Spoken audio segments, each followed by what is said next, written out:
Mhm. Hi, welcome to I Bloody Love Orange. I'm Josh. And I'm Jess, and this is our true crime podcast. It's nice to see you. Nice to see you too, even though we So saw this each is other this is the like 10 seconds ago. yeah, we had our little pre-chat because this is the first time we're going to do this podcast. So I think we're both kind of nervous and excited at the same time. Yeah, kind of nervous, but Which, I am excited. which is I'm thrilled. I'm thrilled to be here. which is fun. Like Jess said, this is our true crime sit down podcast. Yeah. And I think just before we start, just to like put all the cards on the table and to be really plain with everyone, I just wanted to let everyone know that this is kind of a sit down chat discussion about true crime. Me and Jess have loved true crime for years. We used to watch these documentaries together. We have looked up this kind of stuff, and it's a very dark part of us that has always helped things like our anxiety.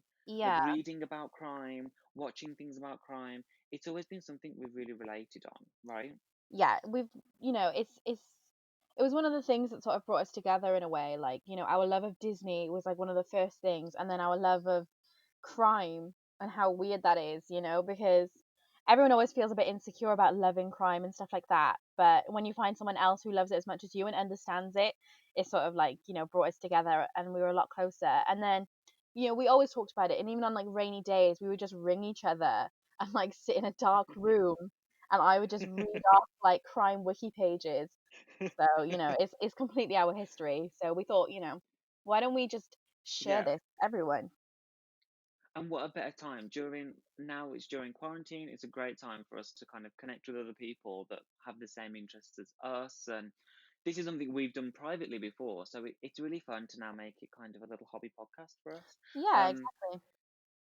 Yeah, I did want to just clarify one thing with anyone that listens to this. Please know that if we wanted to have like a sit down chat about crime as we usually would, and so there will be times perhaps throughout the podcast where we make jokes or make light of something really dark. And I think that from talking to Jess for the many years that we have, Hmm. this kind of like dark interest we have, I think the way that we cope with that information and cope with that kind of awful thing that happened is through like laughter and comedy Yeah, and yeah. us being able to kind of step away from it and just be like, wow, these people suck. These people's like horrible. But we have to laugh about it because I think otherwise we'd just cry. Yeah. Otherwise, it would just be too tragic and like it wouldn't be our hobby anymore. It would just be our weird way of making ourselves depressed. Yeah, So exactly. we just automatically make everything a joke, but we do the same in every aspect of our lives. Right. Yeah, we're both very sarcastic and kind Yeah. of very fun people. We've always been sort of like self-derogatory. So please don't be offended by anything you hear in this podcast. We're absolute best friends. Jess is like the second half of my entire being. Yeah. We've been best friends for a really long time. Yeah. So, um, yeah, I mean, I guess that would be a good segue to tell people how we did meet. Yeah? Do you want to say it or do you want me to say it? Yeah, sure. I mean, me and Jess met years ago. We both, just by complete happenstance, flew to Japan to become teachers, and we both landed on the same day. We got on the same bus, Yeah. and literally during that bus journey, I think we looked at each other, and um, I think usually in like romance stories, they talk about like love at first sight, but no one ever talks about like, oh my God, best friend love at first sight, and I think Yeah, that's what like happened with us. best friend soulmate, like the perfect human, like not even like in a romantic way, but like the perfect partner to go through your life with, like Right. non-romantic partner love in a like that kind of sense. It was Yeah, exactly. very A boyfriend to instant, come and wasn't it? go, but Yeah, yeah, this is like it my was so blood instant. sister. Like, yeah, Yeah, very close. So yeah, we worked together, played together. We were together all the time. I think most of our colleagues thought that we were like well, inseparable and joined at the day that hip, we and it's met kind of true. the first day that we met when we were in the hotel, like we did the like 10-minute bus ride, and by the time we got to the hotel, people were already asking us if we'd come together and if we knew each other at home because we both Yeah, came from the UK, and we were like, no, just met him 10 minutes ago. but we were just like inseparable already. We were just like So hysterically obnoxious. laughing and like, we were so jet lagged and like nervous and scared about starting this new life that we just bonded so much on that first Yeah, 10 minutes. So yeah, we were just yeah, definitely. inseparable. And I think in podcasts to come, like we'll talk about, more of our experiences together because that's kind of natural. But we have so many great stories that we could share, as well as some of the crime stories that we want to share. And I think also what drew each other is that our interests are shockingly the same. Yeah, Like we, I think Jess mentioned we're such Disney freaks. Disney is one of yeah. our like absolute loves. I We went to Disney.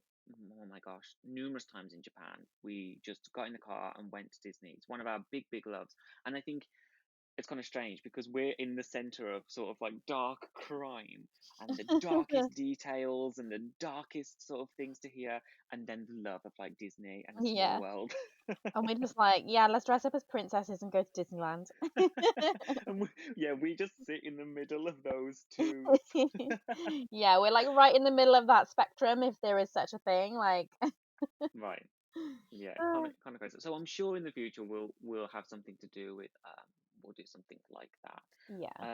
Yeah, that's a nice intro. I think after we've done a good 6 minutes talking about ourselves, um, which is always good. Let's get But into crime, Josh. Let's get into crime. yes, What I crime are you going feel. to tell me about today?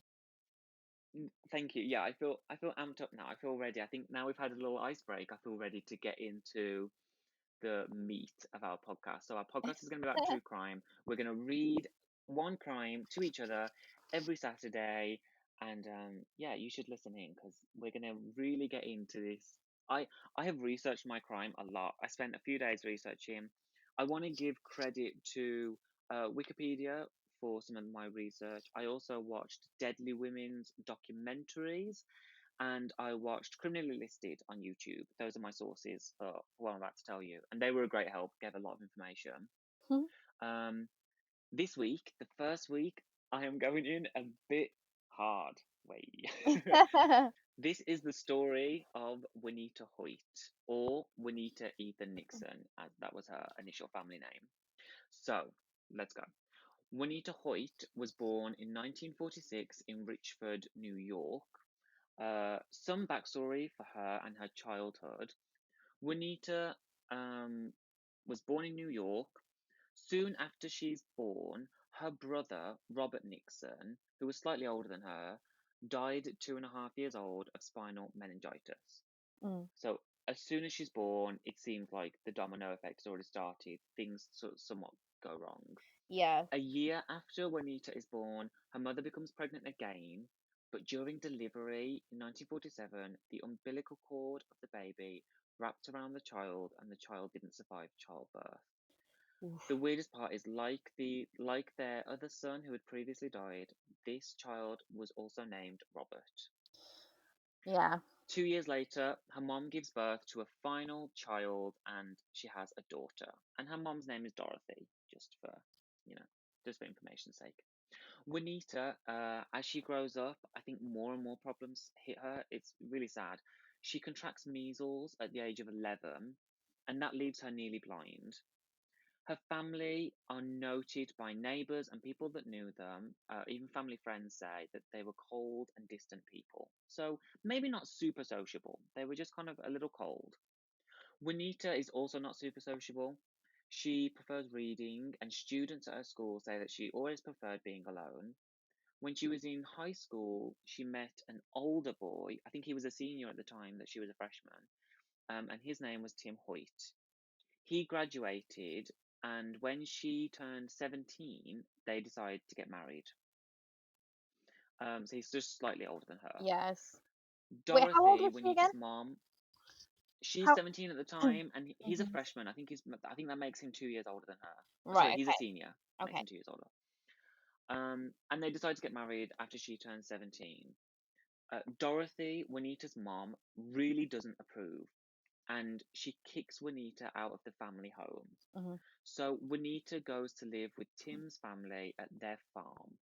They get married and yeah, they get married while living at the farm, but her mother never attends. So the relationship between mom and daughter Yeah. has some problems. After she's married, the school principal, this is so weird, the school principal advises her to leave school because he thinks that she would be a bad influence on other students. And from what I heard and what I was reading from the sources, it Yeah. says that it's because she would talk about sexual things married people do. And so she was made to leave the school. Wow. It just tells you at Wow. the time, right? Like Yeah, it's talking just so nowadays, we would typical of talk the sex in time. school. Like, I'm sorry, So like, yeah, we she were, does like, end up what, leaving 12 school. in sex in school? Like, nah. Like, Yeah, 17-year-old. it's sad. So she's Yeah. pressured to leave school, and she does. Not long after they get married, Juanita falls pregnant, and she gives birth October 17th, 1964, to her son Eric. Eric is healthy and happy, but within months of going home, Juanita starts to complain that Eric would turn blue and occasionally stop breathing. She brings him to doctors, but nobody finds a problem. But they do prescribe him antibiotics just in case it's pneumonia. Mm. At this time, Juanita often complained that she had an illness that hadn't yet been discovered, and she was also known to have heavy fainting spells. Um, it should be noted, I wrote, that her friends saw her as a hypochondriac, and a lot of people, like neighbours, thought that she was faking when she was fainting. Right. Okay. January 26th, she's home with Eric, and suddenly, during a feed, he stops breathing. She runs to get help from a neighbour who comes to the house and helps perform CPR, but sadly, Eric passes away. It's seen as a tragic but natural death, so no autopsy is performed, which is it's so sad. Yeah. Juanita becomes pregnant later that same year, but unfortunately miscarries, which is awful too. Yeah, awful. Soon after, she falls pregnant again. She gives birth to James in May 1966. After James's birth, they move into their own mobile home off of the family's farm. Juanita becomes pregnant again and gives Whew. birth July 19th, 1968 to Julie. She's a very, very fertile woman. Yeah, she is. She does what she wants kids and she can have Oh, them. she is catching left, right, and centre. Whew. Both James and Julie are happy and healthy babies upon leaving the hospital. A few months later, Juanita's home alone with the children and a neighbor hears screaming from the house. Juanita explained she was feeding Julie rice cereal at just a few months old. I'm not sure if that's normal or not. And she's taken to hospital by ambulance but is pronounced dead. Oh. Julie was alive for 48 days. There Ooh, was no autopsy and she was put down as having choked to death. on So Rice sad. Krispies. I'm right, I know, it wasn't worth it. No. 3 weeks after Julie died, screams are heard from the home that Juanita lives in, and Juanita is seen by her neighbours running down the road with James in her arms. She said that James was playing outside and suddenly came home not breathing. Paramedics performed CPR on James, but the coroner came back and called his death. James is the first child to get an autopsy, but the coroner can't find the cause of death, and so he states that there was no evidence of foul play. Right. So that's three children that unfortunately died um, Whew. within the house. Really, really sad. Yeah. Early 1969, Juanita falls pregnant again, and again she miscarries.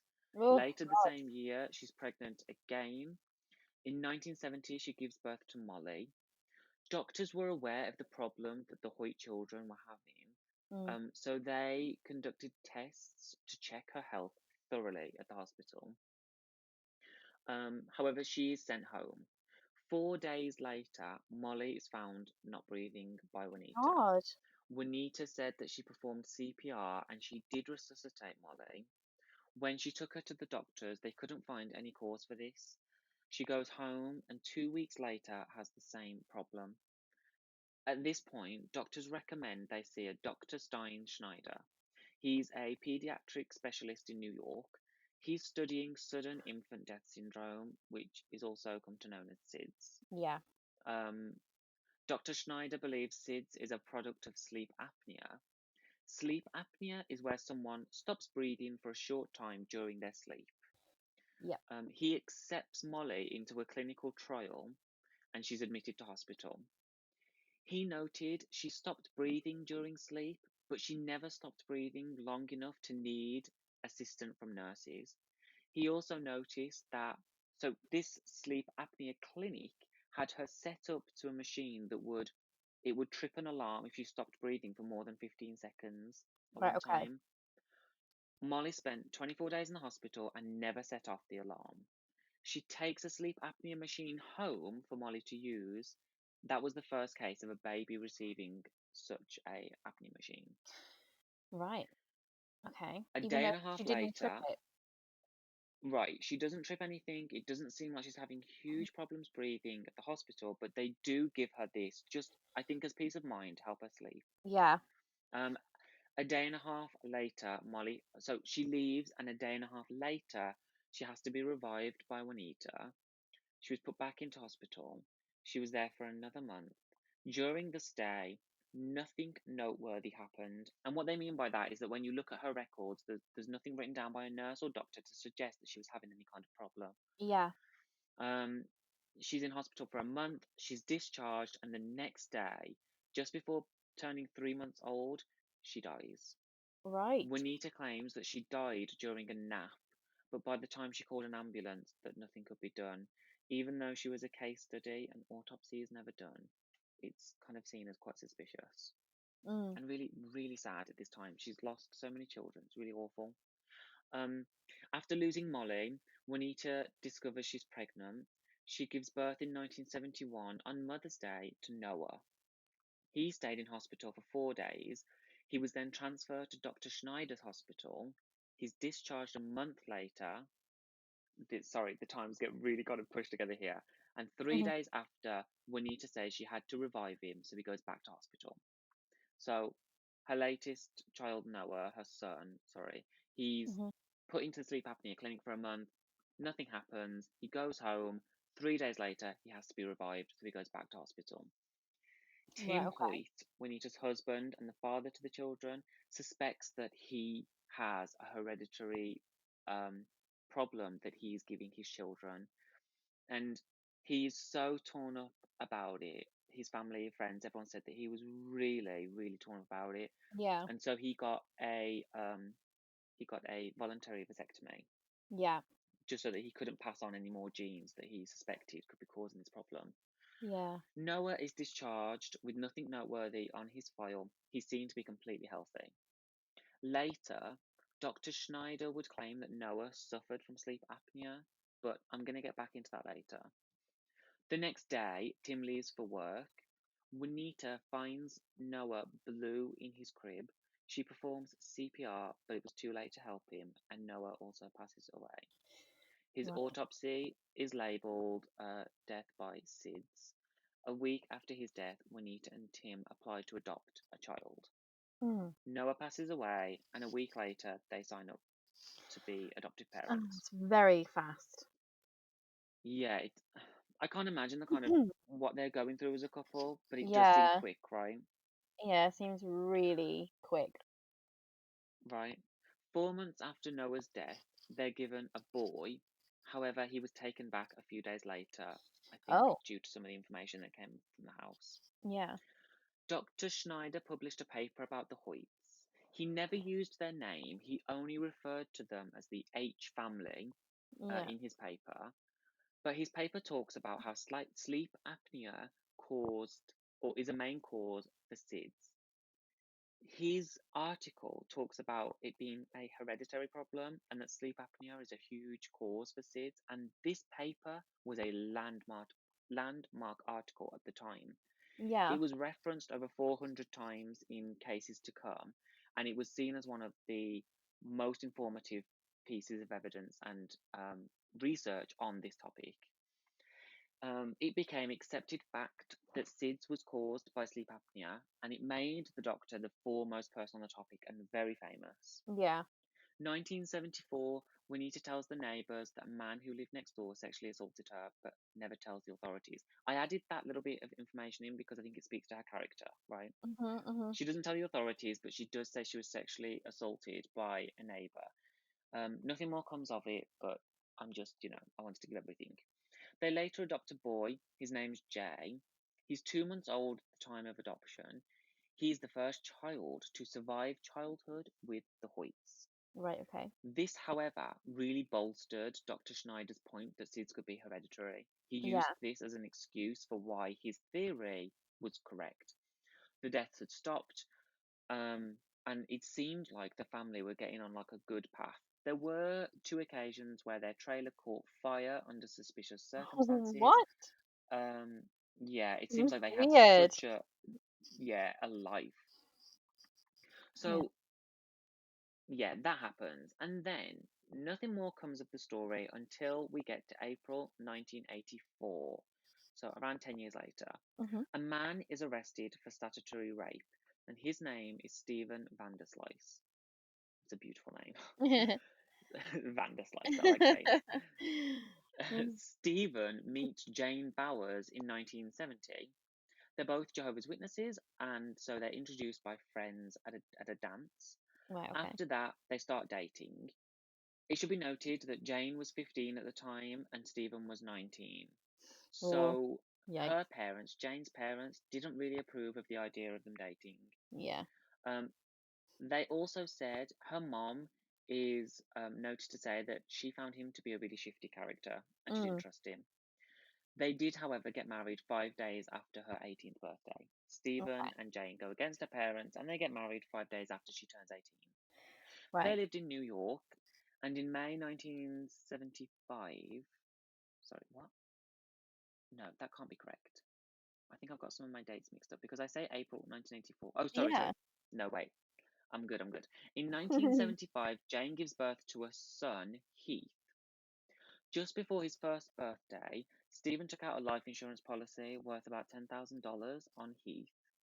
Um, 5 months after that, Stephen calls paramedics because Heath is choking. When the paramedics arrive, Heath is blue and he's non-responsive. Stephen said that he choked on a quarter, like the Mm, American like yeah, currency, the like a coin, right? penny, like a 50 pence piece, and like that Right. size. Yeah, right.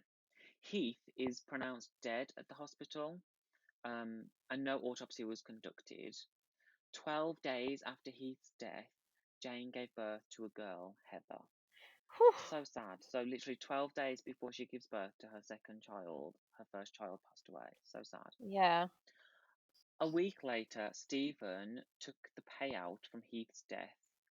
With the $10,000 payout, he bought a Trans Am Pontiac car, which I did not know what a Trans Am was. I think that Yeah. must be like a really American car because I didn't know I had to Google it actually. Yeah. I mean, a Pontiac's that's a famous car. Right, and when I looked at it, it kind of, not to be rude to anybody, but it kind of looked like a bit of a douchey sports car Yeah. of the Yeah. time. Yeah. um, Anyway, 6 weeks after Heather is born, Stephen took out a policy on Heather as well. 4 weeks later, Stephen woke up Jane in the middle of the night and told her that Heather isn't breathing. She's taken to the hospital for 4 days and then she's released. Under a week later, Stephen's home alone with Heather, and when Jane came home, she found Heather had passed away in her crib. Her Oh. death was labelled SIDS. Um, both children passed away while alone with Stephen.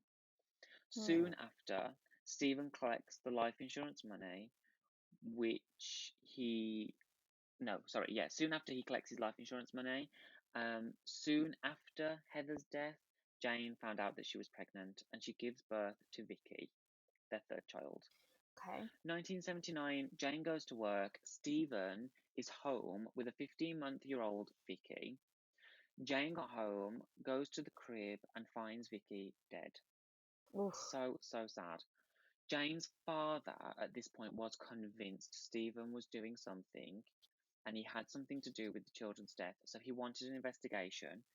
But the examiner of death concluded that it was SIDS, and that there was no foul play. People had a huge problem with this because SIDS usually affects children under a year old, and Vicky was already 15 months. Yeah. Yeah. However, this is circumstantial. The police said that they wanted hard evidence, so no investigation took place. It was also said that at the time it was believed a father would not kill his children. Okay. It came to light that Stephen had taken a $30,000 life insurance policy on Vicky, which he claimed the day after she died. Right, The day okay, after. so oh What a god. douchebag. Like, he's an actual Yeah, douchebag. yeah. He bought a new limited edition car, a Mm. suit, and a stereo, and he was noted as enjoying the attention he got from being a grieving father. Ugh, Disgusting. Like, I yeah. hope he didn't. That's what people have said. I just hope he didn't, right? Mm, 1981, 2 years after Vicky's death, Jane gives birth to a beautiful baby boy, Shane. She refuses to let Stephen take out a policy on Shane, not because she suspected him, but she thought it was bad luck. I mean, yeah. good on her. Mhm. 2 years later, the couple welcome another daughter, Jennifer. 1984, a year later, a girl and her sister move in with the Vanderslices because they were having problems at home. The reason they moved in is because they were all Jehovah's Witnesses, and it was seen as a good place for them to be. And the two girls that moved in were being abused by their father, so they Right, went to okay. find a safe haven, Yeah. basically. The worst part about this story is that Stephen and the 16-year-old girl start a sexual relationship. Ugh, So she moves grim. from one abusive father, goes to somewhere she's meant to be safe, and Yeah. then has this sexual relationship with this man. Ugh. 6 months after being there, they return to their family home, where the 16-year-old is found to be pregnant. Ugh, Um, God. yeah, she's pregnant with Stephen's child. Stephen is reported by the police by the girl's mother. At that time, Stephen admitted to having sex with the girl, and he's arrested for statutory rape. Jane Yeah. and the 16-year-old girl are both pregnant at the same time, with Oh, due dates in October. Jesus Christ. Yeah, he's a real piece of work. Yeah. Stephen is sent to jail for a year. He blames his actions on the loss of his children. He stated to media that he had emotional problems due to stress and that Shane and Jennifer, the two surviving children, had only survived due to sleep apnea machines that they had been given. In 1972, a famous article was written and published by Dr. Schneider. The article discusses a family who lost 5 children by the H family. So, Mm, this is the connection we have between these two families. yeah. The medical community accepted sleep apnea was a big cause of SIDS. Sleep apnea machines were sold to worried parents across America. A detective was looking into Stephen and saw the article that was published about him blaming the kids for the reason for this abuse and this girl.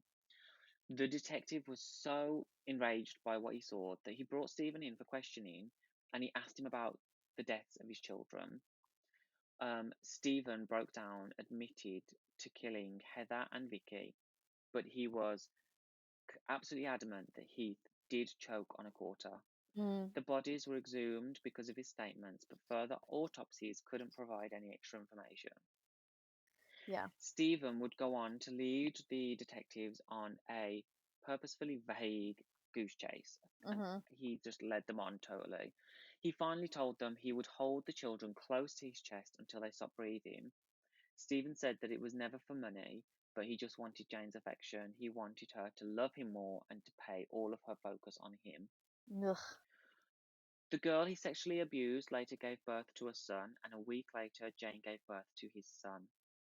Two boys born a week apart to these Gross. two women. It's so These sad, poor right? children and these poor women. I know. Around that time, he's charged with Vicky's murder. He accepts a plea deal and gets 8.5 years to 25 years in prison. Whew. Um, it should just a little a little detail for this. Vicky's case is prosecuted separately because she passed away after the Vanderslice family had moved from one county in New York Mm, to another right, county okay. within the state. So her case is prosecuted by one prosecutor. Heather and Heath, however, died while in another county. So the district Yeah. attorney for that county sort of passed the case on. Right, okay. That district attorney agrees to prosecute him for the death of Heather only, but refuses to offer any plea deal. He will not give a plea deal. Yes. Days later, Stephen pleads guilty to manslaughter and goes to trial. A I don't famous understand how it's pathologist. manslaughter if he said that he wanted the attention. Doesn't that give some kind of motive? to warrant it being like at least second degree murder? Well, you would think it would go under because he had the intention. You think it would go under murder, but I think what he's doing, what happens is that basically the prosecution can't prove murder. They know he did it, but they can't prove it with physical Right, evidence. So they have to kind of go down the list. Which can we get him on? And right, manslaughter seems to be the only thing, right? right. Okay. During his trial, a famous pathologist, Linda Norton, who she's a badass. We're gonna love this woman. She's like my Okay. new best friend. Linda Norton's Rude. brought in, she's brought in to testify for the prosecution. She discusses the case beforehand with the prosecution, and she talks about an article that's been written in 1972 about an H family. Linda Mhm, Norton believes that this article is heavily inaccurate. She's done her own research into SIDS and she never found it to be hereditary or caused by sleep apnea. She mhm. is adamant that the deaths are a result of a serial killer and not SIDS. Right. She has a deep conversation with the prosecutioner at the time, but he says that he has to focus on Stephen's case and can't go into the H family now. At trial, the defence claims that it's just a natural death, with Mhm. no foul play ever indicated by coroners. Linda Norton argues SIDS is not hereditary, and numerous children in family dying due to SIDS in one short time and within one household is extremely unlikely. With this information, Stephen is found guilty and receives 25 years to life. Thank God. So Yeah. he's put Good. away. Good. He's got, Good. 8 to 25 for his last one, 25 for this one. It's going to put Mhm. him away for a really long time. Yeah. 6 years after his arrest, the assistant attorney, district attorney, is elected district attorney. So he moves up. His name is Fitzpatrick. I watched a interview of his, and he seems like a really nice person. He was really trying to get justice. Okay. Good. Um, One of the first cases that he asked to be investigated while he was in office was that of the H family in the article written by Dr. Schneider. Okay. This was pushed by Norton's claims, right? Yeah. Instead of asking the doctor directly, they instead hire a private investigator. The private investigator goes over the notes taken by Dr. Schneider, and it seems the doctor accidentally wrote an autopsy number within the article. And so that number was traced back to the family. That family is the Hoyt family, the Right. Yeah. Juanitas family. However, Fitzpatrick is the district attorney of one county. These cases happened in another county. So the case is passed on to Robert Simpson, who is the district Okay. attorney of the county that's involved. Simpson launches his own investigation, but nothing happens. So Fitzpatrick, the first attorney, sorry, so many names, he Mhm. really wanted to push this case and said that if you don't take it on, I will take the case back and I will state that as the babies came from hospitals within my area Yeah. with intent to harm them, I will push these cases. That seemed to give Simpson the you know, kind of lit a fire under his ass, really. And then Yeah. he starts pushing really hard on this case. He gets experts to check the records of the children, and this is when suspicion arises about the deaths of the kids. It was concluded the children were murdered, and a second pathologist also backed these claims, so people really catch on to what's going on. Yeah. Yeah. Sleep apnea specialists also look at the case, and they conclude that sleep apnea could not have caused the deaths of the Hoyt children. It was Mhm. believed at this time that Juanita Hoyt was a textbook case of Munchausen by proxy syndrome. Tim is Right. never suspected of knowing anything about the murders, um, and which kind of fits in with Munchausen by proxy because it's Mhm. often noted that people that have this awful mental illness are often sort of they often deteriorate when they have someone supportive because they crave that support from that person, Yeah. and that can kind of make it worse. Yeah. Juanita was brought in by the police. She was asked about the children's deaths. Her stories, however, changed from what she had previously told police. Previously, she told them that James had come in from the garden and died, and had choked. However, this time she said that James had choked while eating. The police sort of pushed her on all of her inconsistencies, and when they told her that they already knew that she had done it, Juanita breaks down. She confesses that she had asked God forgiveness numerous times, and then she retailed how she killed each child. Right, yeah. Um, I want to go over these just out of respect to say that she suffocated Eric Hoyt with a pillow. She held Julie to her shoulder and suffocated her. 3 weeks later, smothered James with a bath towel. She smothered Molly with a pillow, killed Noah in the same way. Juanita said each time she killed them is because they were crying. She couldn't handle the crying.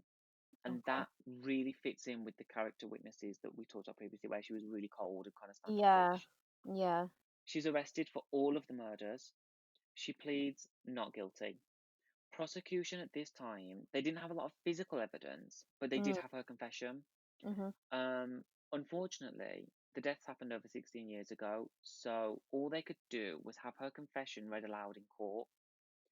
The defense, however, on Juanita's behalf, countered saying that she was coerced into confessing, Mm. um, and that it wasn't true, that she wasn't read her Miranda rights, and that that wasn't what happened. Right, okay. Prosecution brought in pathologists to testify, and they said the odds of so many children dying under three in the same household is astronomical. Yeah. Quote. Dr. Schneider testifies on behalf of Juanita, claiming families have lost more than one child to SIDS. He was adamant that SIDS, caused by sleep apnea, had killed Molly and Noah. He was very defensive of his theory because it was his life's work. Mhm. He spent years and millions of dollars before any of these cases arose looking into the effects of sleep apnea and how it coexisted with SIDS. When he found the Hoyts, this kind of really proved all of his Mhm. theories. It could be hereditary, it could be, Yeah. it's sleep apnea cause. So he kind of latched onto them. Mm. His article was cited over 400 times, and he was the head of the SIDS Institute at the time, which was funded by a former aerospace engineer who sadly lost his son to SIDS. The engineer made a sleep apnea machine for children, which was endorsed by professionals at the time, and his company made $90 million in sleep apnea machines. Schneider Mm. was the head of that institute, and he was really pushing a false narrative, which is awful. Um, he, I've lost where I am. Sorry, wait. Oh, unfortunately, no other doctor at the time could replicate the results that Dr. Schneider had ever got. There was no proof to show that sleep apnea machines helped stop the rates of SIDS. However, women that were drinking alcohol or smoking while pregnant were found to have links to Right. children that died of SIDS. And also, one of the greatest things that ever happened was that babies sleeping on their back was found to help with their breathing, and that was one of the ways to combat SIDS, and I think still Right, is. okay. Yeah. So research did come out, thankfully. Since the article, another theory arose on what happened to the Hoyt children, and that is that caregivers were purposefully hurting children to gain attention for themselves. And it was at this time that Munchausen syndrome was kind of discovered. It should be Mm. noted that today it's known as fictitious damage imposed on another, I believe. And it often includes vulnerable people, so it could be old people or young people, anyone in a vulnerable situation. Yeah. SIDS and sleep apnea have been linked by many professionals. However, numerous other doctors have fought against this theory. They claimed that children within the articles were simply victims of abuse. Mhm. In Juanita's trial, the article came into question a lot. Nurses who worked with Dr. Schneider also came in to testify. They said they never saw Noah or Molly suffer any breathing problems. However, Dr. Schneider claimed the children had stopped breathing on numerous occasions to the point where nurses had to go and stimulate the babies. There are no records of this. No written records in Dr. Schneider's own personal notes and nothing within their case files. However, Right. on the stand, Dr. Schneider said that he would not budge. He said, in reference to the occasions where the children stopped breathing, I wrote it, so it's true. And No. he was accused of fabricating his evidence. Yeah. He was really like sticking to it. I don't even like it's obviously money related, but he's just I sticking to mean, it because he it's doesn't want also to be seen as his being wrong. life research, you know? And like I think it would Yeah, be as wrong as it would be really difficult for terrible. him who spent his entire life researching this and like has such a famous like paper, Yeah, a study about it, to just then admit like, oh God, I was wrong. just giving up. Yeah. A nurse, Corinne No excuse. Dower, she's one of the nurses who took care of Molly, and she said in an interview about the case that Juanita was particularly cold, that she struggled to hold the children close to her, and that she was not very loving and not very motherly. Nurse Corinne Dower went to Dr. Schneider numerous times and told him about her worries, but she was labelled a hysterical nurse. Ugh, typical. Character witnesses claim Juanita was cold. As I said, they went to testify, saying that she was a hypochondriac and attention seeker. Juanita took the Mm, stand, said that she was tricked into confessing and that she had never hurt anybody. She was she was accused of loving all the attention she got from the trial, but she denied those claims also. So right. I think to other people it seems she was really enjoying the attention. Yeah. On April 20th, 1995, she's found guilty of 5 counts of second-degree murder.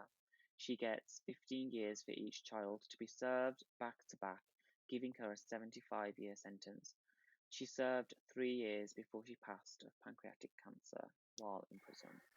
Only After said the 3 years. trial, Dr. Schneider was heavily criticised and professionals attacked his theory. He was labelled as loving his theory more than his patients. Yep. Now, people question how many people were able to use his article as a defense for Yeah. how they murdered their Oh, that's children. true. Mm. Yeah. In 2017, a fresh look was taken on SIDS. That's an article by a separate doctor who claimed that Dr. Schneider had cataclysmic effects on the advancements surrounding SIDS. Dr. Oof. Schneider being the head of the SIDS Institute was a real problem because he torpedoed other research claims that didn't match his own theory. After Juanita's conviction, Dr. Schneider never wavered. He continued to support his theory. He did not apologize. He continued to work as the head of the institute and continued writing until 2008. He died in 2018 at the age of 88. Wow. That is the cruel story and murders of Eric, James, Julie, Holly, Noah Hoyt, and Heath, Heather, and Vicky Vanderslice. Do you think that in the case of the Vanderslices, do you think that Heath was also murdered? Or do you think that he genuinely accidentally died choking on like a penny and But then I it's sort mean, of like the attention that the dad got spurred him on?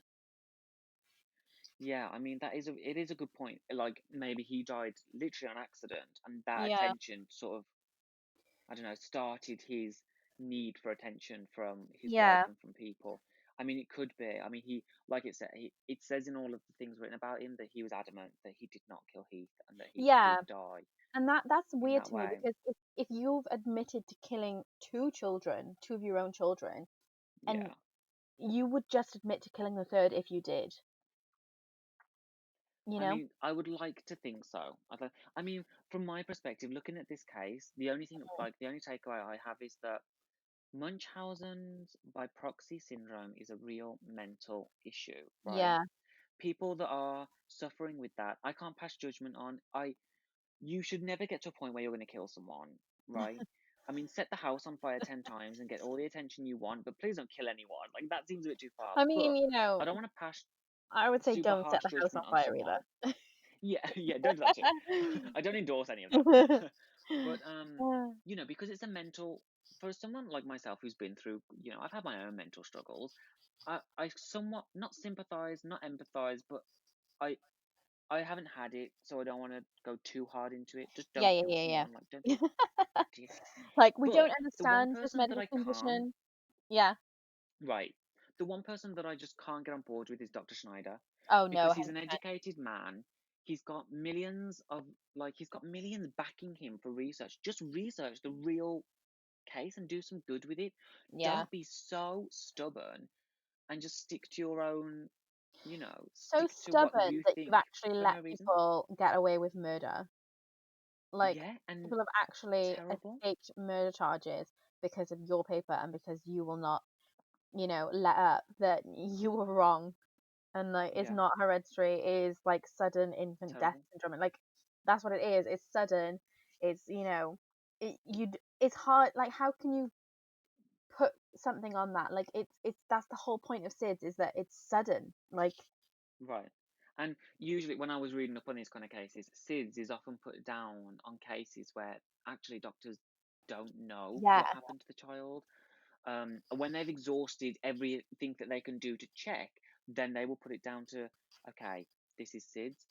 I think it gave people. I mean, when I was reading up about the case, they said that, unfortunately, smothering a child doesn't take much force. It doesn't leave a no, mark, and so a lot of people could get away with doing this, yeah, blaming it on SIDS, and especially But with a pillow. Like on the flip side, it's nice to know that nowadays, if you have children, if you worry about SIDS, laying them on their back can be helpful. I mean, don't take my advice. I'm not a doctor. Obviously, look up about it, but it does seem like research did come out about it. yeah, yeah. Well, that was really That interesting was though. that was a that was a good one. That was a good. Okay, let's take a little break, and then we'll be right back, and Jess can get into her crime. Okay, yeah, no. Okay, and welcome back to the I Bloody Love Orange podcast. Thanks for staying. Okay, Jess, are you ready? I'm ready. Let's go. Okay, so my case today, it's not a super famous case or anything like that. So, yeah, just I don't know if it might be a bit long, but we'll just see how it goes. Okay? That's okay. Okay, ready. Okay, so, We all love uh, long. yeah, way. All right, let's start this horrible crime podcast with a joke about long dicks. We're two classy broads. Okay, ready? So, Yep, let's Leslie go. Leslie Susan Molseed. She was born on the 14th of August, 1964. She was a child who lived in Delamere Road in Rochdale in Greater Manchester in the UK. Um, Oh, okay. yeah, she was known as Lel to her mum, April, and her stepfather, Danny. And she also lived with her brother and two sisters. She had been born with a congenital cardiac condition.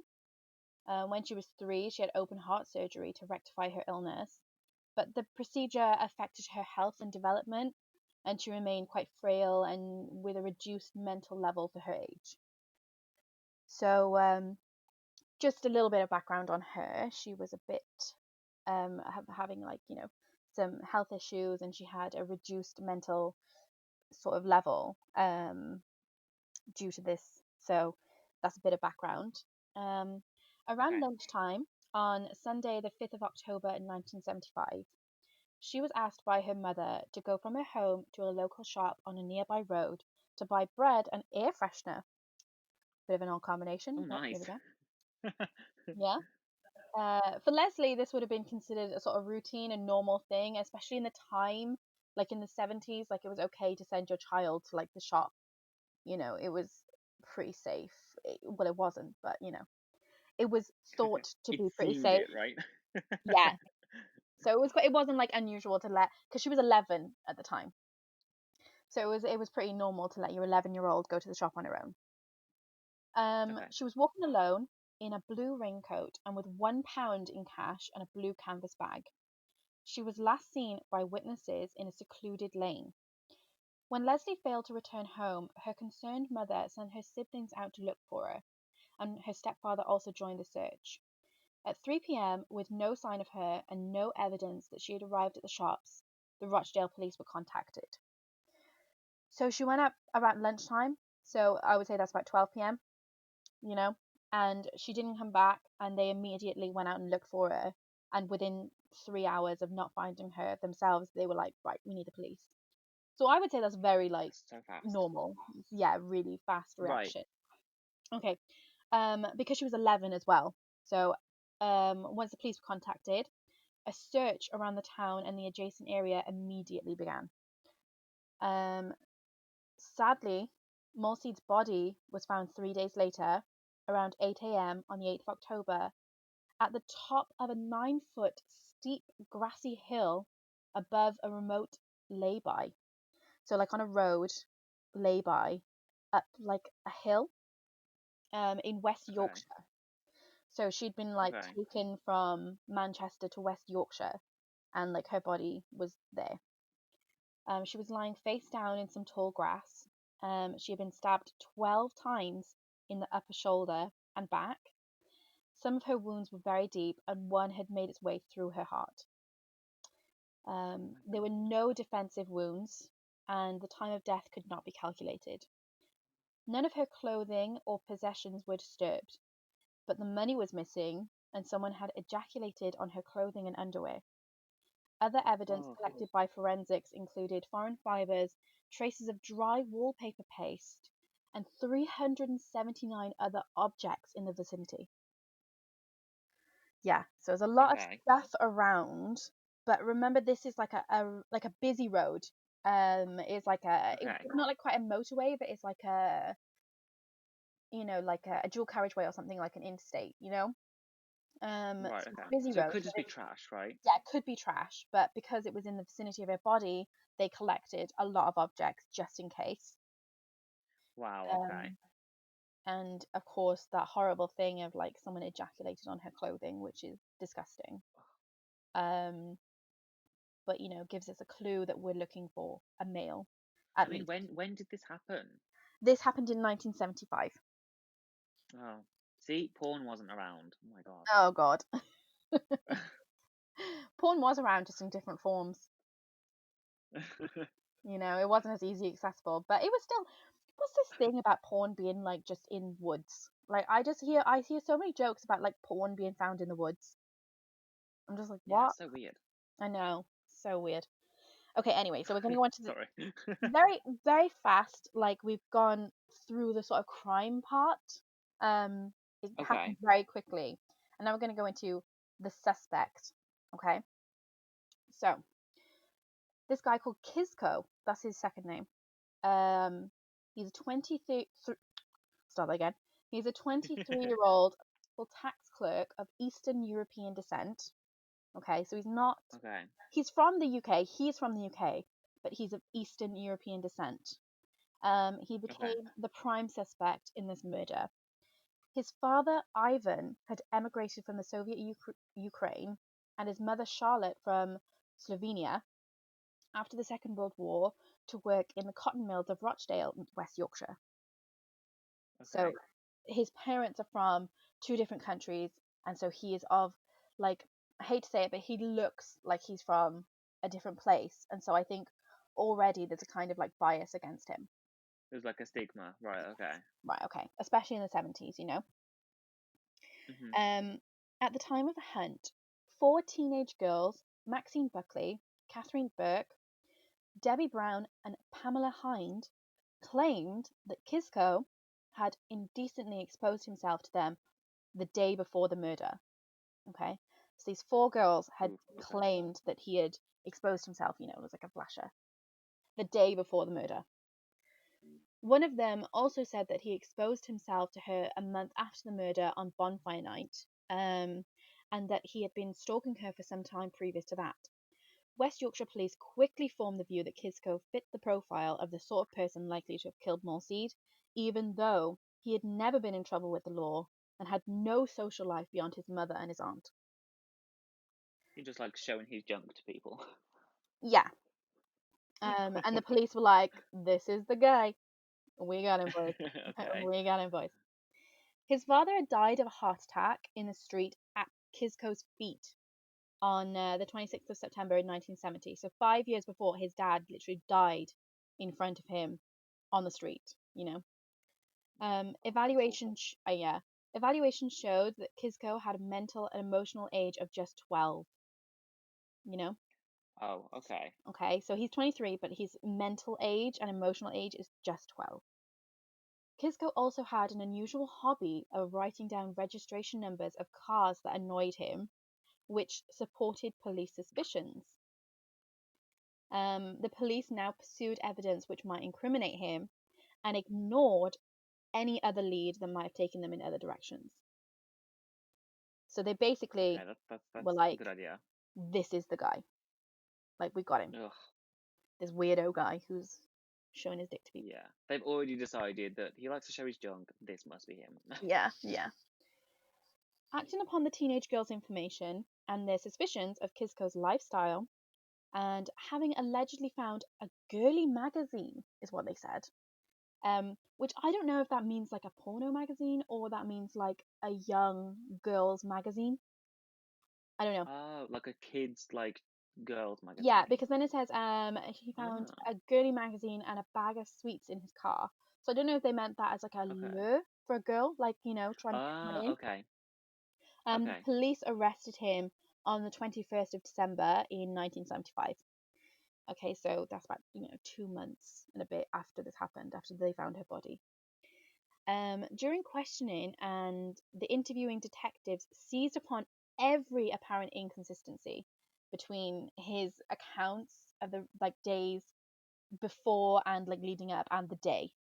So every single time that he was inconsistent with the police's story, they hounded him, you know, Okay. um, just to try and get a story out of him. Um, Kizko confessed to the crime after 3 days of intensive questioning.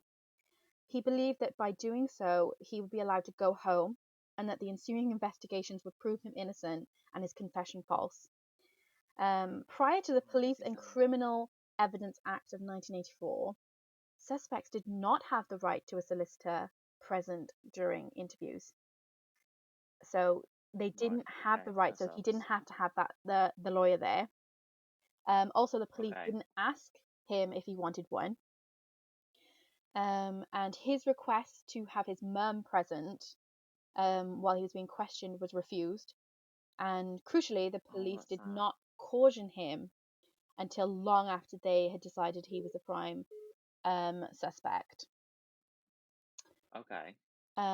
So they basically didn't say to him, like, they didn't caution him what would happen if he confessed until after he had confessed. Yeah? Mm. After admitting to the murder to police, Kisko was charged with Mulseed's murder on Christmas Eve 1975. Okay? Wow. Okay. Christmas Eve. That's great timing. Yeah. Later, in the presence of a solicitor, Kisko retracted his confession. Kisko was remanded until his murder trial, which began on the 7th of July 1976 under Sir High Park at Leeds Crown Court. Kisko's defense team, led by David Waddington, made significant mistakes. First, Firstly, they did not seek an adjournment when the Crown delivered thousands of pages of additional unused material on the first morning of the trial. So, yeah, yeah, yeah, yeah. Then there was an inconsistent defense of diminished responsibility which Kisko never authorized, on the grounds that the testosterone that he was receiving for his, he had like a medical condition, which is called Hmm. hypogonadism, might have made him behave Wow. unusually. Okay, so Oh, okay. Kisco never authorized that this was okay to use in his defense, and it was very Okay. inconsistent as well. They were trying to push that in his defense. Kisco's endocrinologist strongly disagreed with this theory, and if called to testify, which he wasn't called to testify, would have said that his treatment could not have caused him to act in such a way that would make him carry out a murder, but he was never called. Okay. Okay. Um, they pled to manslaughter, and the plea undermined Kisco's claims that he was totally innocent and it destroyed his alibi. So the Okay. defense of Kisco went against Kisco. So it was a terrible And kind defense of threw team. him under the bus, Yeah, right? definitely. Um, the pathologist who examined Mulsey's clothes found traces of sperm, but the sample taken from Kisco by the police wasn't a match. There was also medical Oh my evidence that gosh. Kisco had broken his ankle some months before the murder, and in view of that and his being overweight, he would have found it difficult to scale the slope to the murder spot. Um, Okay. so it was at the top of a steep hill, right? And they just said like And he he had a wouldn't have broken been able to get up ankle. there. No, there's just no way that he would have been able to get up there with like having recently broken his ankle as well. You know, the sperm Wow. findings were suppressed by the police and never disclosed to the defense team or the jury. Neither was the medical evidence of his broken ankle disclosed to the court. My gosh. Yeah, so not good. Kisco gave evidence that in July 1975 he had become ill and he had been admitted to Birch Hill Hospital, where he was given a blood transfusion. In August, he was transferred to a Manchester hospital and diagnosed as being anemic and having a hormone deficiency. He agreed to injections to rectify the latter problem and was discharged in September 1975. He said that he had never met Molseed and therefore could not have murdered her, and he claimed that he was with his aunt, tending to his father's grave in Halifax at the time of the murder, before visiting a garden centre and then going home. So that's his Okay. alibi. Okay, he had been really ill, and he'd been in hospitals, and on the day he was with his aunt anyway. Um, when asked why he had confessed, Kisko replied, and this is quote, I started to tell these lies and they seemed to please them, and the pressure was off as far as I was concerned. I thought if I admitted what I did to the police, they would go out, they would check out what I had said, find it untrue, and then would let me go. End quote. Oh, that's so sad. Yeah, and remember, he has like a diminished mental age as well. Right, so he just didn't fully understand. No. And the police were like hounding him, you know? His conviction was secured by a 10 to 2 majority verdict on the 21st of July 1976, after 5 hours and 35 minutes of deliberation. He was given a life sentence for committing Molseed's murder. The judge praised the 4 teenage girls for their honesty and bravery, and he praised the police chief and officers that were involved in the case. And subsequently, from the media also really praised all of these people for taking a monster off the streets. So the police are like, yes, we've done it, we've caught him, we've got him in the slammer, like we're done. And the 4 girls also received a lot of praise, because they came forward and they were like, oh well, he did expose himself to us. They were So brave about talking about it. right, exactly. Um, then when he was in prison, he was like moved around a lot in prison. He was transferred to Wakefield Prison. Oh, God, sorry. The dog just scratched the door and scared me. Oh, yeah? Oh, God, scared the life out of me. You okay? Come I'm on. keeping that in.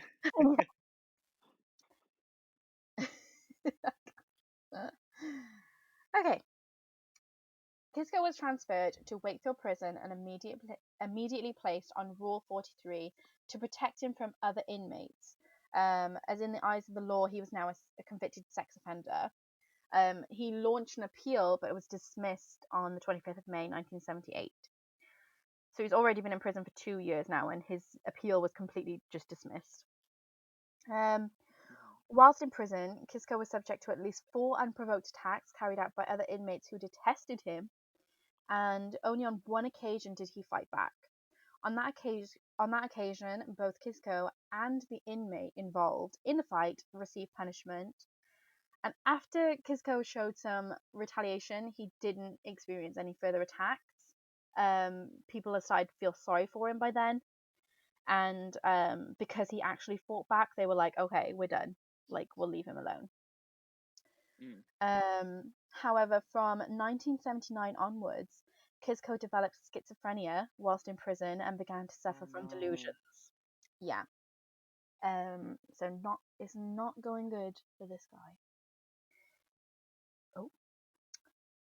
On the 11th of November in 1981, Kisco was transferred to Gloucester Prison, and in April 1983, he was told that he would only ever be eligible for parole if he admitted to having carried out the murder.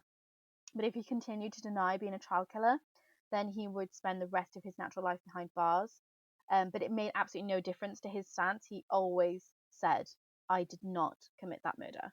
Like, I didn't do it. Yeah. And his mental state continued to deteriorate, but drastically. And he was having I like mean, a I lot. understand. He was having a lot of delusions. I even read like one part that said like one of the last and most severe delusions he had was that he was convinced that a ghost was trying to attack him, and he would like scream Oh, so and sad. claw at something that wasn't there. Yeah, it was really bad. Kisko's mother continued to profess her son's innocence, but was ignored and stonewalled by both politicians, including her local MP, Cyril Smith, and prime ministers completely ignored her, James Callaghan and Margaret Thatcher. They both just like, they would not pay attention to her at all. And she was also just completely ignored by the legal system. In 1984, she contacted Justice, the UK human rights organisation, which at the time investigated many miscarriages of justice. 3 years later, she was put in touch with solicitor Campbell Malone, who agreed to take a look at the case. Um, Malone consulted Philip Clegg, who had been David Waddington's. You remember David Waddington, who was his defense lawyer? Yeah. Um, so Philip Clegg had been his junior and was there at the trial in 1976. And Clegg expressed his own doubts about the confession, about the conviction. And over the next 2 years, Clegg and Malone prepared a petition to the Home Secretary. Um, the draft was finally ready to be sent on the 26th of October in 1989. So by this time, he's already been in prison for like 15 years, more than that. So he's been in prison a long time. His mental health is, you know, really bad. And he'd also like suffered attacks in prison. Um, Terrible. yeah. Um, on the same day, by coincidence, David Waddington, his defense lawyer, was appointed Home Yeah. Secretary for the UK. Oh, wow, great. So he's going up in the ranks. Yeah. 16 months passed before a police investigation into the conduct of the original trial began. Very slow process, isn't it? Yeah, it sounds. I mean, it must have been awful being in prison all this time, dealing Mm, with so much, and everything takes forever to be, like looked yeah, over. it's really bad. This poor bloke. Um, in February 1991, Campbell Malone, with the help of a private detective named Peter Jackson, no correlation between Peter Jackson, the director, although Yeah, the I Lord of the would Rings director. live for that if, he was just like, right, got an idea. I'm gonna make Lord of the Rings into a massive film series, but I'm also gonna be a private like detective and get this guy out of prison. Okay, anyway, so Peter Jackson finally urged the Home Office to reopen the case, which was then referred back to the West Yorkshire Police. Detective Superintendent Trevor Wilkinson was assigned to the job. He immediately found several glaring errors, and that was written in so many different like Oh, nice. articles that I was like, I've got to include this Glaring. glaring errors. Kisko's innocence was demonstrated conclusively through medical evidence. He had male hypogonadism, which rendered him infertile, contradicting forensic evidence obtained at the time of the murder.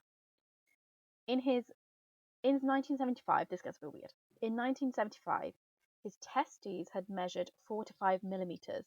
Okay, whereas the average Okay. adult testicular size was 15 to 20 millimeters. Okay. Okay. During his research, Jackson found someone who confirmed that Kisko had been seen with his aunt tending the father's grave on the day the murder took place. They said that they could not understand why they had not been called to give evidence at the trial. Someone else said that Kisko had been in a shop around the time of the murder. So he had My a strong gosh. alibi, and A they just really couldn't. credible alibi. Yeah, and also there's no way with you know, his medical condition and him being infertile that he could even produce sperm. We can basically say that his tiny balls couldn't have done it. Literally, exactly, Leave him alone. exactly. Um, Also that month, the four girls involved in the court trial admitted that the evidence they had given, which led to Kisko's arrest and conviction, was false. Yeah, yeah. No. and that they had lied, and I quote this, for quote a laugh, end quote. Oh, that's so sad. Because at the time, quote, it was funny, end quote. So ridiculous. Um, Burke said she had wished that she had not said anything, but refused to apologize, saying that she didn't think it would go as far as it did.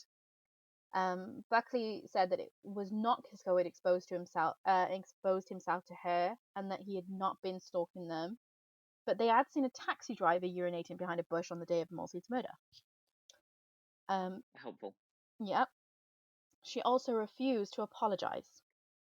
Brown refused to make a Wow. statement, and Hind was the most remorseful of the four, saying that what they did was, quote, foolish, but we were young, end quote, and that had she appeared in court, because she wasn't actually subpoenaed to go to court, so she wasn't in court. Okay. Had she appeared in court, she would have told the truth about Cusco, unlike her friends who all committed perjury. She herself did not think Cusco would be convicted, which, Oh my god. Pieces of shit. yeah. And I think it's horrible that, like, even at this point now, they're like, what, 15 years older, and they were teenagers at Mm. the time, so they're now fully adult, and they're still like, nah, I'm not going to apologize. Like refuse to apologize and take some like, accountability. Yeah, It's awful. it is terrible. It is Ugh. really. Um, in February 1990, the Home Office privately disclosed that Kisco's first parole hearing would take place in December 1992, by which time he would have served 17 years in custody. However, he would only be released if he admitted to having murdered Malseed, and if he could convince the parole board that he would not be a danger to children or the public. In August 1991, the new findings in Kisco's case were referred to Kenneth Baker, who immediately passed them on to the Court of Appeal. Um, I think Kenneth Baker became the new Home Secretary after his old defense lawyer. Oh, okay. There was something about that. 10 months before his parole hearing on the 17th of February 1992, the I can never say this word, but I know what it is, like the judicinal, is that it? The Okay. judicinal Judicial. investigation, yeah, investigation into Kisco's conviction began. After hearing the new evidence, Lord Chief Justice said, and quote, it has been shown that this man cannot produce sperm. This man cannot have been the person responsible for ejaculating over the girl's knickers and skirt, and consequently cannot have been the murderer. End quote. Kisco was cleared, and the Lord Chief Justice ordered his immediate release from custody. The 1976 trial at Judge Sir Hugh Park, so the first judge in his first trial, Hmm. who praised the police and the 13-year-old girls, um, apologized for what had happened to Kisco, I should say. But he said that he was not sorry for how he handled the court case. Wow, no, just nobody's like willing to say anything. There's Oh none my to god, say everyone's just a sorry. piece of shit. Yeah, it's not good. It's not good. The Malseed family, who were convinced of Kisco's guilt up until the very moment of him being cleared, also publicly apologized for the things they had said after his conviction, such as demanding that he be hanged in public. Oh my god. Yeah, not good. And there was also like a story about how her stepdad, like Leslie's stepdad, Hmm. after Kisco was first sent to jail, went up to his mum and like was threatening her, and I think he spit on her or something like that, Oh, that's because he awful. thought, like, he thought Kisco was the murderer. So they publicly Oh, apologized after he was released. But he had been in prison at this point for like almost 17 years. it's Yeah, terrible. it's really bad. Um, Kisco needed further psychiatric treatment and continued to remain in Prestwich Hospital, where he had been last held in custody due to his mental health. Though he was allowed home at weekends and occasionally during the week. He was finally allowed home fully in late April 1992, but the 16 years of incarceration for something he had not done had both mentally and emotionally destroyed him. Kisko became a virtual recluse and showed little interest in anything or anyone. He drove his car again, but on short journeys, and other people's apologies for what had happened and encouragement and support seemed to frighten him. And on rare occasions, like, so any time that he went out, which was very rare, he was terrified of people, like, and people would try to apologize to him, and people who didn't even know him would come up to him, so it just scared him further. Wow. um his mental health had deteriorated over the years, so now his physical health, and so did his physical health, so he was really not doing well. He struggled. Yeah. In October 1993, he was diagnosed as suffering from angina. Kisko died of a massive heart attack in Rochdale on the 23rd of December 1993. So he'd only been out for like just over a year, and he died. He died at That's home, awful. 18 years and 2 days after he made the confession that led to his wrongful conviction for murder, and he was 41 years old. Um, Oh, that's terrible. Yeah. Mulseed's sister was one of those who attended his funeral 2 weeks later. Um, and his mother, Charlotte, died 4 months later on the 3rd of May 1994, which was the day before I was born, at the age of 70. Gosh. And the two were buried together in Rochdale Cemetery. Oh, that's nice. Yeah. So it's not, he spent almost 17 years in jail for something he I didn't mean, do. that is terrible. Yeah, because the police literally just streamlined him straight away, and the girls lied about him. So yeah, but on a bit of a turnaround, okay, bringing Okay. it back up a bit, on the 5th of Okay. November 2006, it was announced that a 53-year-old man had been arrested in connection with the murder of Molseed that had taken place in Oh, wow. 1975.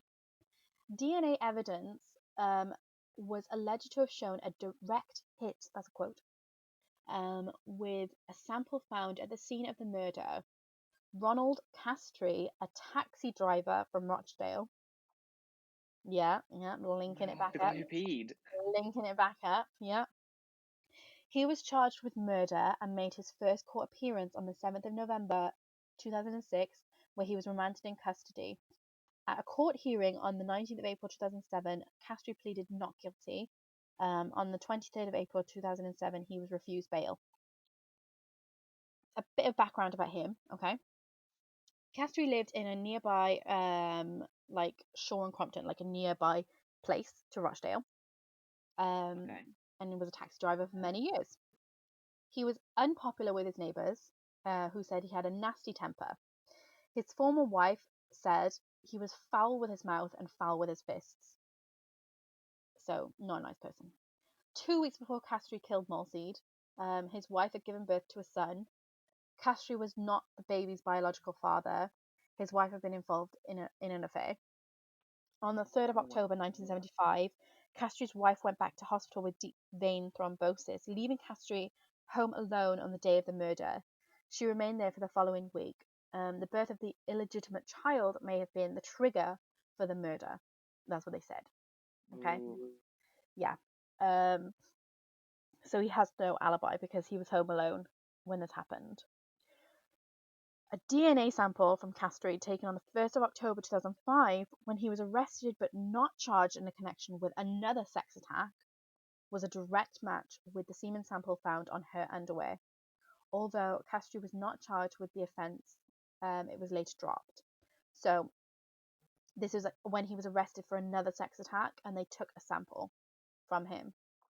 And that's Wow. why they that's how they matched it. During the trial, a scientist told the jury how DNA taken from the underwear of Molseed was linked to the man accused of murder, of her murder. Dr. Gemma Escott explained to Bradford Crown Court the chances of semen samples belonging to anyone other than the defendant, meaning Castry, were 1 in a billion. So it was 100% it was him. Yeah. They got Castri's, him. well, they did. Castri's trial began at Bradford Crown Court on the 22nd of October 2007, and he was found guilty on the 12th of November 2007 and jailed for life, with a recommendation to serve a minimum of 30 years, which is expected to keep him in prison until the age of 83. Wonderful. That's great. Yeah. So a bit of like a good news after the whole wrongful conviction, horrible, taking a life away from a man who did nothing wrong. At least they got the right guy eventually. Yeah, at least it somewhat came around at the end. That's Yeah, good, I think. yeah. So Wow. I was happy about that. Wow, Like, that was intense. yeah. I mean, I was I feel when I so was bad reading for it, that I was guy. happy that like, oh, at least in a way, he got out of prison because that usually doesn't happen. Yeah, and like this is the great thing about like technology now is that people that thought that they had gotten away with something for so long are being, are being caught even Yeah, now, and years later, those, small pieces of evidence, spit, saliva, semen, blood, all of that can be tested now, and they will get you, and yeah. that is amazing. I'm glad that that's helping to get people out of jail, and I'm glad that it also helps people get, rightfully Rightfully in jail. in jail, get some Yeah, justice served. Wow, that was good. That was really good. yeah. I mean, the full circle. Yeah, and I'm glad. And I think he's still in prison. I don't think he's died. There was no report of him dying. So he's still in prison. Thankfully, he deserves a life in Just prison. stay there. Yeah. Wow, that was intense. Yeah. Oh, I I've been wanting to ask you now that, that's like the first episode that we've pretty much like recorded, which is really exciting. I'm so glad because we wanted to do it for such a long time. So I'm glad. It's Yeah. nice that we've like the first little chapter of the podcast is done, which is really cool. I was wondering if you had any like, what do you see for the future? Like, what's this podcast? I hope that this podcast just becomes, you know, I'm more of the side of like I just like us having an organized thing to do. Like Yeah, me I'm too. just hoping that this podcast becomes regular and, we can just chill and talk about what we normally talk about, but like in extensive detail. I love it. I'm Yeah, just hoping I that think things that's why it's continue. become. Yeah, it's such a natural thing for us because we did it before anyway. So this is just doing it and recording it and letting other people kind of join, which is nice. Yeah. I mean, I I've been holding off on this idea because I wanted to ask you while we were like live and recording, but for anyone that doesn't know, me and Jess share the same birthday, which is May 4th. Yep. And May 4th, at the time of recording this, is only like a few days away, like just over a week away. So Yep. I wanted to ask the question, on our birthday, how do you feel about doing a Disney crime podcast? Oh my god, my favorite things in the world. Let's do it. Let's fucking do it. So this podcast is Oh, obviously I going to go love out on Disney crime. Saturdays.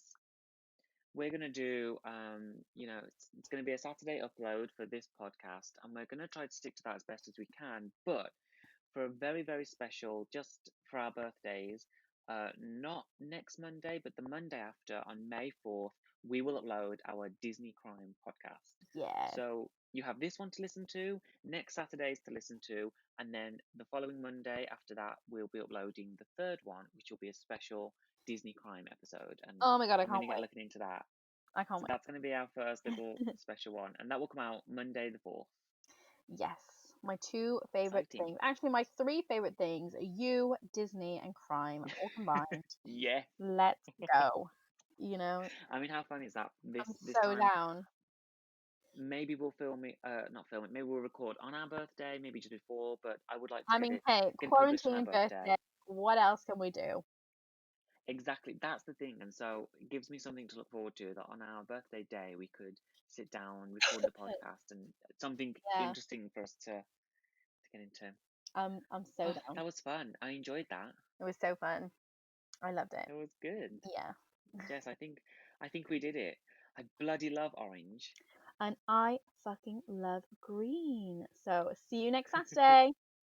Bye. Bye. Bye. Bye.